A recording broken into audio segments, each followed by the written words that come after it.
अस्सलाम वालेकुम दोस्तों, 16 नवंबर 2024 इस्लामाबाद सब्ज़ी मंडी फ्रूट मंडी अनार का जी सेक्शन है। अनार की बोली अर्गिर हो रही है भाई। ये जो आप देख रहे हैं कंटेनर में बिल्कुल फ्रेश माल होता है, बिल्कुल साफ़ सुथरा, ठीक है, टॉप क्लास। इसकी बोली नहीं होती, ये इसी तरह स्टाइल्स वाले खरीदते हैं। इसमें जो थोड़ा बहुत नॉर्मल माल रह जाता है कंटेनर के आखिर में, फिर उसकी जी है ना बोली होती है। जिस तरह की आप सामने देख रहे हैं बोली जा रही है।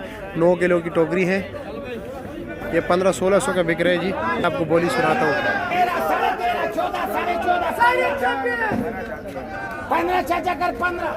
15 ये लीक माल है, ठीक है। ये देख रहे नीचे पानी जो है ना वो आपको नज़र आ रहे हैं कतरे, ये थोड़ा लीक माल होता है। जूस वाले, अच्छा जी, ठीक है, शुक्रिया।